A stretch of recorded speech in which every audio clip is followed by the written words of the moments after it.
Leitura de Viagem a Petrópolis, de Clarice Lispector. Conto presente no livro A Legião Estrangeira. Era uma velhinha sequinha que, doce e obstinada, não parecia compreender que estava só no mundo. Os olhos lacrimejavam sempre, as mãos repousavam sobre o vestido preto e opaco, velho documento de sua vida. No tecido já endurecido encontravam-se pequenas crostas de pão coladas pela baba que lhe ressurgia agora, em lembrança do berço. Lá estava uma nódoa amarelada de um ovo que comera há 2 semanas. E as marcas dos lugares onde dormia. Achava sempre onde dormir, casa de um, casa de outro.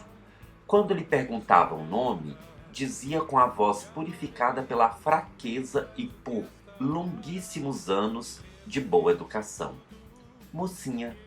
As pessoas sorriam. Contente pelo interesse despertado, explicava: nome mesmo é Margarida. O corpo era pequeno, escuro, embora ela tivesse sido alta e clara. Tivera pai, mãe, marido, 2 filhos. Todos aos poucos tinham morrido. Só ela restara com os olhos sujos e expectantes, quase cobertos por um tênue veludo branco.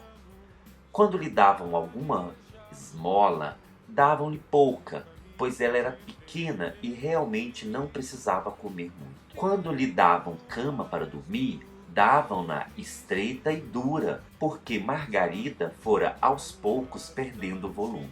Ela também não agradecia muito, sorria e balançava a cabeça. Dormia agora, não se sabia mais por que motivo, no quarto dos fundos de uma casa grande, numa rua larga, cheia de árvores em Botafogo. A família achava graça em mocinha, mas esquecia-se dela a maior parte do tempo. É que também se tratava de uma velha misteriosa.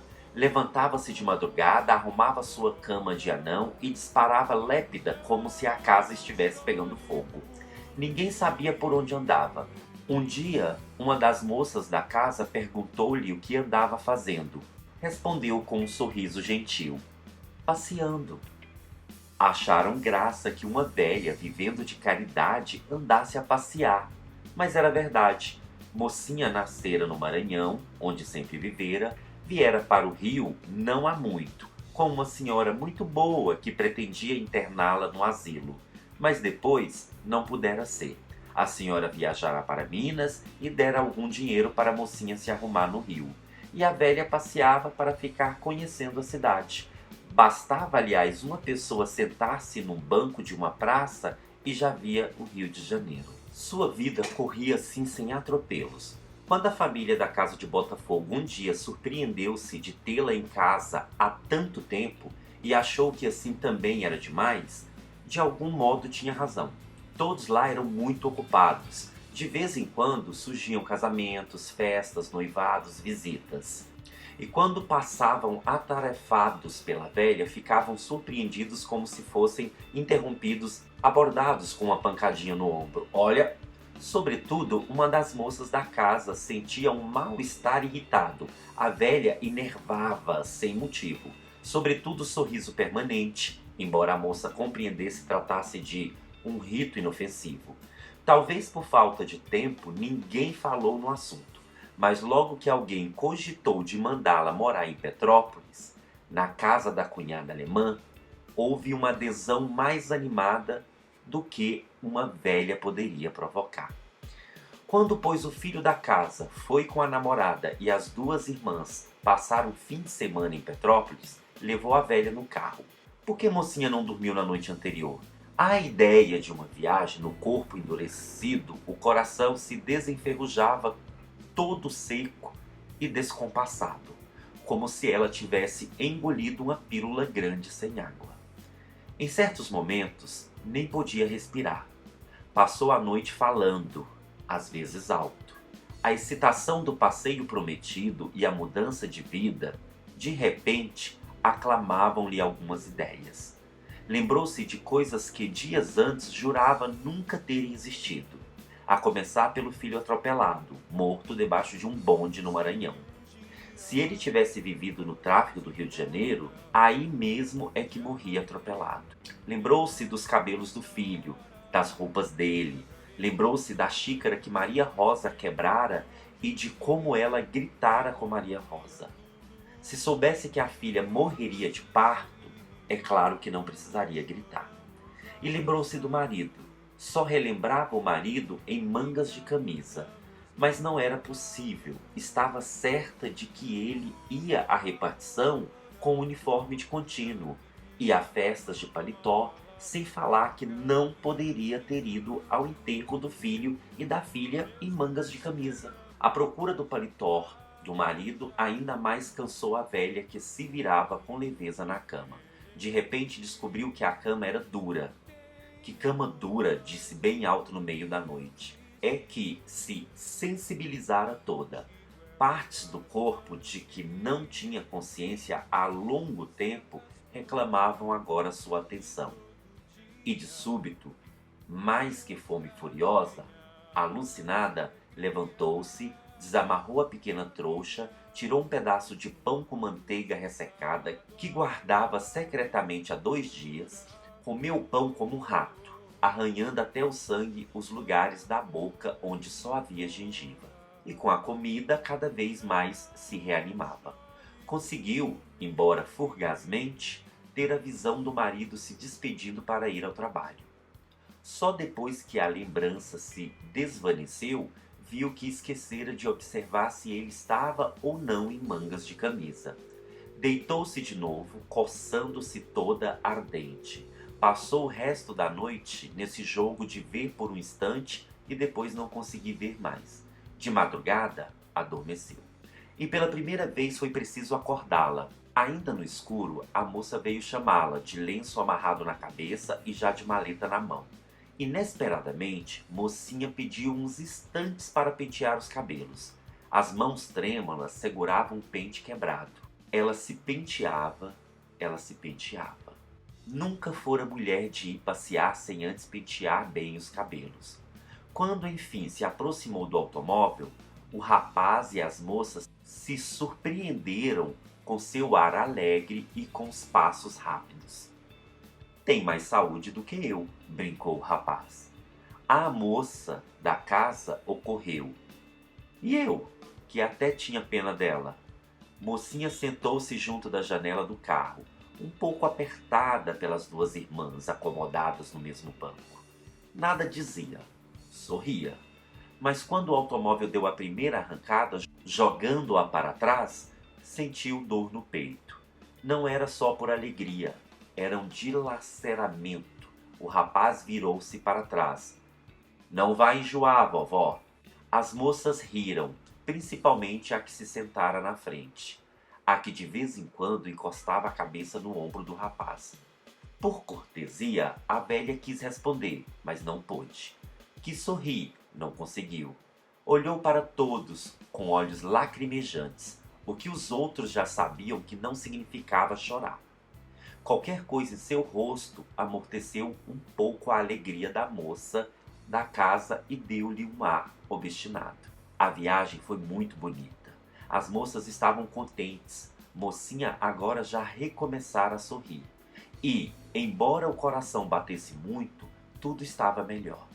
Passaram por um cemitério, passaram por um armazém, árvore, 2 mulheres, um soldado, gato, letras, tudo engolido pela velocidade.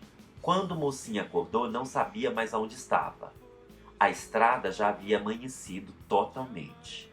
Era estreita e perigosa. A boca da velha ardia. Os pés e as mãos distanciavam-se gelados do resto do corpo. As moças falavam, a da frente apoiara a cabeça no ombro do rapaz. Os embrulhos despencavam a todo instante. Então a cabeça de Mocinha começou a trabalhar. O marido apareceu-lhe de paletó. Achei. O paletó estava pendurado o tempo todo no cabide. Lembrou-se do nome da amiga de Maria Rosa, daquela que morava de fronte, Elvira. E a mãe de Elvira até era aleijada. As lembranças quase lhe arrancavam uma exclamação. Então ela movia os lábios devagar e dizia baixo algumas palavras. As moças falavam: "Ah, obrigada, um presente desses eu rejeito." Foi quando Mocinha começou finalmente a não entender. Que fazia ela no carro? Como conhecera seu marido? E onde? Como é que a mãe de Maria Rosa e Rafael, a própria mãe deles, estava no automóvel com aquela gente? Logo depois, acostumou-se de novo. O rapaz disse para as irmãs: "Acho melhor não pararmos de frente, para evitar histórias. Ela salta do carro, a gente ensina onde é, ela vai sozinha e dá o recado de que é para ficar." Uma das moças da casa perturbou-se, receava que o irmão, com uma incompreensão típica de homem, falasse demais diante da namorada. Eles não visitavam mais o irmão de Petrópolis, e muito menos a cunhada. "É sim", interrompeu-o a tempo antes que ele falasse demais. "Olha, mocinha, você entra por aquele beco e não há como errar. Na casa de tijolo vermelho você pergunta por Arnaldo, meu irmão, ouviu? Arnaldo. Diz que lá em casa você não podia mais ficar. Diz que na casa de Arnaldo tem lugar e que você até pode vigiar um pouco o garoto, viu?" Mocinha desceu do automóvel e durante um tempo ainda ficou de pé, mas pairando entontecida sobre rodas. O vento fresco soprava-lhe a saia comprida por entre as pernas. Arnaldo não estava. Mocinha entrou na saleta onde a dona da casa, com um pano contra pó amarrado na cabeça, tomava café. O menino louro, de certo aquele que Mocinha deveria vigiar, estava sentado diante de um prato de tomates e cebolas e comia sonolento, enquanto as pernas brancas e sardentas balançavam-se sobre a mesa. A alemã encheu-lhe o prato de mingau de aveia, empurrou-lhe na mesa pão torrado com manteiga. As moscas zuniam. Mocinha estava fraca. Se bebesse um pouco de café quente, talvez passasse o frio no corpo.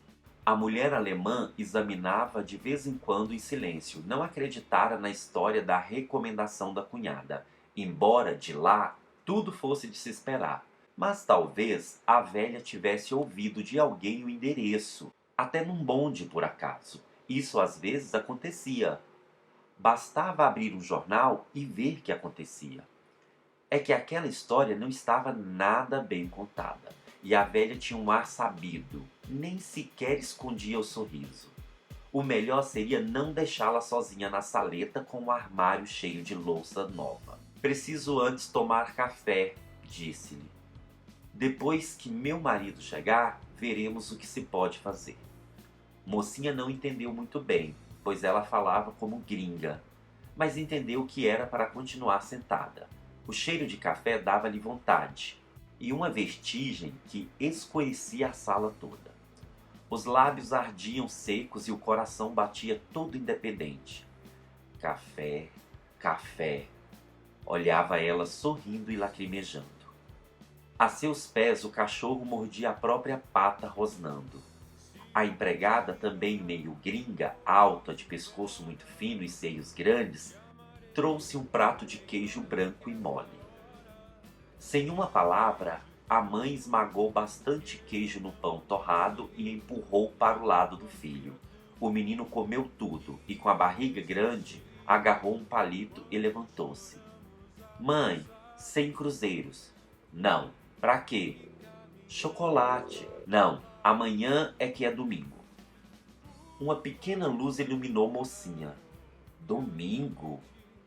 Que fazia naquela casa em vésperas de domingo? Nunca saberia dizer, mas bem que gostaria de tomar conta daquele menino. Sempre gostara de criança loura.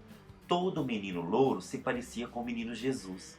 O que fazia naquela casa? Mandavam-na à toa de um lado para o outro, mas ela contaria tudo, iam ver. Sorriu encabulada. Não contaria era nada, pois o que queria mesmo era café.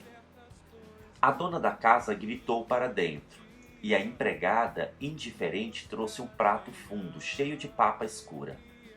Gringos comiam muito de manhã. Isso Mocinha vira mesmo no Maranhão. A dona da casa, com seu ar sem brincadeiras, porque gringo em Petrópolis era tão sério como no Maranhão, A dona da casa tirou uma colherada de queijo branco, triturou com garfo e misturou à papa. Para dizer a verdade, porcaria mesmo de gringo. Pôs-se então a comer, absorta, com o mesmo ar de fastigo que os gringos do Maranhão têm. Mocinha olhava, o cachorro rosnava as pulgas. Afinal, Arnaldo apareceu em pleno sol, a cristaleira brilhando. Ele não era louro. Falou em voz baixa com a mulher e, depois de demorada confabulação, informou firme e curioso para a mocinha. Não pode ser não, aqui não tem lugar não. E como a velha não protestasse e continuasse a sorrir, ele falou mais alto. Não tem lugar não, ouviu? Mas mocinha continuava sentada. Arnaldo ensaiou um gesto. Olhou para as duas mulheres na sala e vagamente sentiu o cômico do contraste. A esposa esticada e vermelha, e mais adiante a velha murcha e escura, com uma sucessão de peles secas penduradas nos ombros. Diante do sorriso malicioso da velha, ele se impacientou. E agora estou muito ocupado. Eu lhe dou dinheiro e você toma o trem para o Rio, ouviu? Volta para a casa da minha mãe. Chega lá e diz, casa de Arnaldo não é asilo, viu? Aqui não tem lugar. Diz assim, casa de Arnaldo não é asilo não, viu? Mocinha pegou o dinheiro e dirigiu-se à porta. Quando Arnaldo já ia se sentar para comer, mocinha reapareceu. Obrigada, Deus lhe ajude. Na rua, de novo pensou em Maria Rosa, Rafael, o marido. Não sentia a menor saudade, mas lembrava-se. Dirigiu-se para a estrada, afastou-se cada vez mais da estação. Sorriu como se pregasse uma peça a alguém. Em vez de voltar logo, ia antes passear um pouco. Um homem passou, então uma coisa muito curiosa e sem nenhum interesse foi iluminada. Quando ela era ainda uma mulher, os homens. Não conseguia ter uma imagem precisa das figuras dos homens, mas viu a si própria com blusas claras e cabelos compridos. A sede voltou-lhe, queimando a garganta. O sol ardia, faiscava em cada seixo branco. A estrada de Petrópolis é muito bonita. No chafariz de pedra negra e molhada em plena estrada, uma preta descalça enchia uma lata de água. Mocinha ficou parada espreitando. Viu depois a preta reunir as mãos em concha e beber. Quando a estrada ficou de novo vazia, mocinha adiantou-se como se saísse de um esconderijo e aproximou-se sorrateira do chafariz. Os fios de água escorreram geladíssimos por dentro das mangas até os cotovelos. Pequenas gotas brilharam suspensas nos cabelos. Saciada, espantada, continuou a passear com os olhos mais abertos, em atenção às voltas violentas que a água pesada dava no estômago, acordando pequenos reflexos pelo resto do corpo como luzes. A estrada subia muito.